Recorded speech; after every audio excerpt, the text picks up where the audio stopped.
Here's a look at the back side of the CPU. So just gently line everything up. It just slides right in, nothing else you have to do. Hey everyone, Digital David here. Today in this video, I'm going to be checking out the Intel Core i9-13900K desktop processor. If you're interested in this CPU or you want to find out more about it, the link to it will be in the video description. This particular CPU consists of 24 cores, 8 of which are performance cores, and 16 of the cores are going to be your efficiency cores, up to 5.8 gigahertz for your speeds. Now let's open it up and look at the CPU. Here's our 13900K Intel CPU in our nice plastic case. Does have Intel's logo on the back, which is pretty cool. But check it out. We got our CPU here. Everything looks nice. Now let's go ahead, let's get it installed. So the motherboard that we're going to be using is the MSI MPG. This is the Z790 Edge Wi-Fi motherboard. Keep in mind, there's a bunch of different makes and models out there. What's important to you is to make sure it has the LGA 1700 socket for 12th and 13th gen Intel CPUs. So this is what you're going to have here. Pay attention with the little triangle icon right here. That's going to be important to us as we go to line up and position our CPU. You'll notice on the CPU itself, we have a little triangle. If it focuses in right down here in the green, there's a little like golden triangle. Maybe you can see that, but also there's a slightly larger one on the CPU as well, right there in that corner. So you got the silver triangle to look for, and you got the little golden one to look for in the bottom corner. That's gonna line up right here on the cover. So we just press this to open it up. Do not touch, bend these pins, or anything like that. You're not going to want to do that. Here's a look at the back side of the CPU out of its case.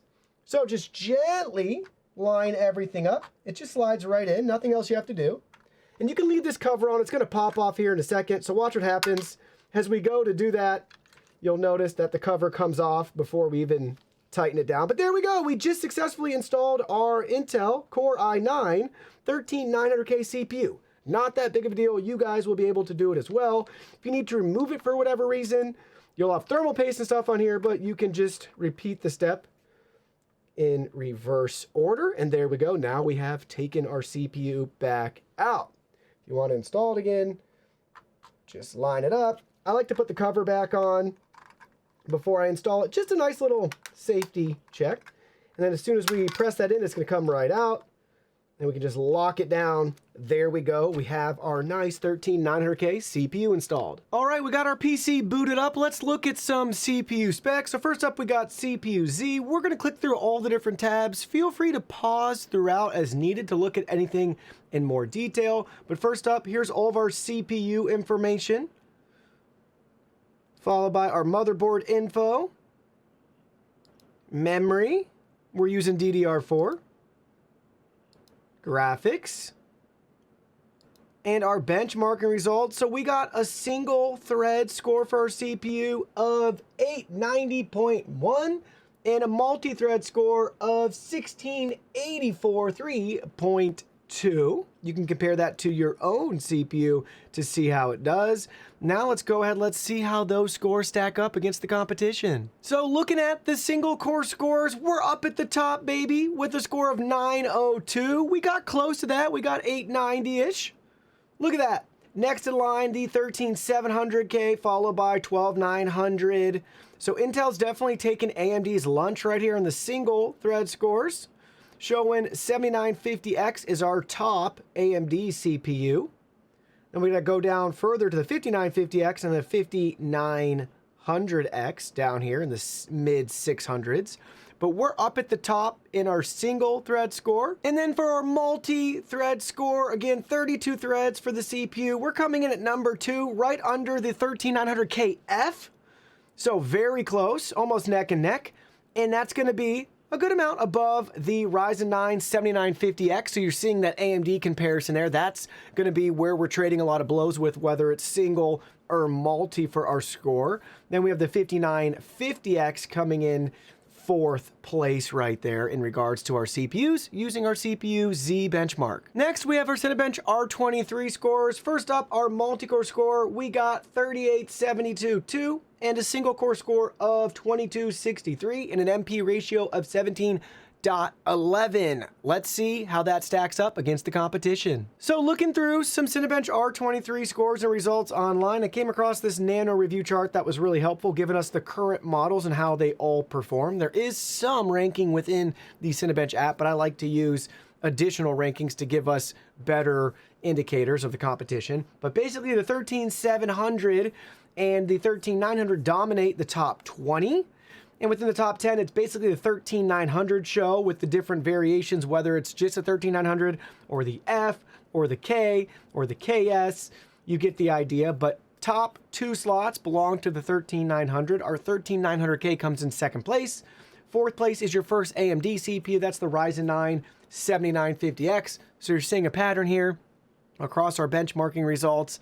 The 13900K is going to outperform the 7950X from AMD. Last but not least, let's talk about GeekBench 5. Here are the results of our tests. We got a single core score of 2232 and a multi-core score of 1831.7.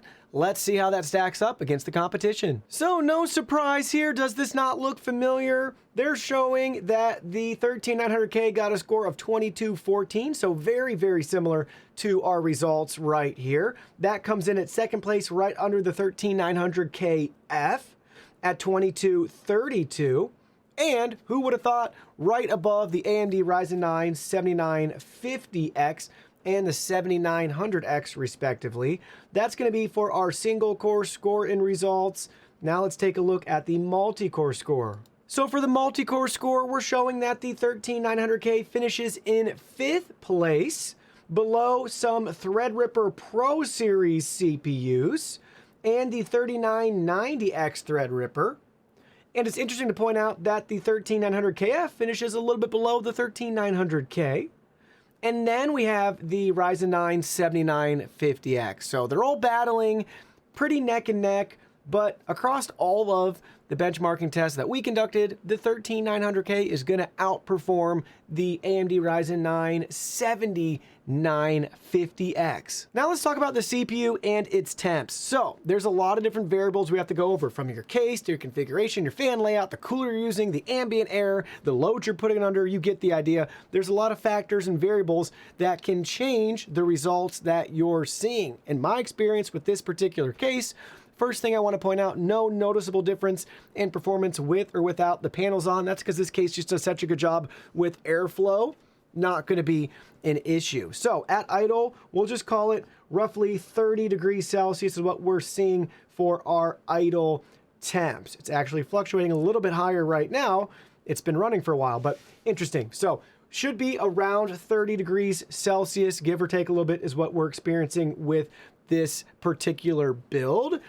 But when we use Cinebench R23 to max the CPU out at 100% utilization, we're hitting that maximum 100 degrees Celsius. So some of you might be scared by that or nervous. I don't think it's that big of a deal, but I don't know the long-term repercussions of having it continually hitting that heat level all the time. Now, for me and my use, that's not going to be a problem. But for you, you might want to maybe swap out your cooler, right? Maybe it's your case. But a lot of you is probably going to come down to just tweaking some BIOS settings. Some people say it's the new normal with these CPUs. Others say you can undervolt it a little bit. That'll fix your issue. Some say, like in my case with this MSI motherboard, that you need to go into the BIOS and tweak the power and core ratio limits. There's some helpful guides online that can walk you through that if you want to knock that down a couple of degrees and get it in a more comfortable range for you. From my understanding, basically with our MSI board right out of the box, it's kind of like it's already overclocked and we need to dial that back. But again, only if that bothers you, or again, I'd recommend that if you plan on maxing out this CPU all the time and you're using the exact same build that we have. So there's really not much left to say about this Intel CPU. It's a top dog for a reason, fantastic performance, but it does come with a cost.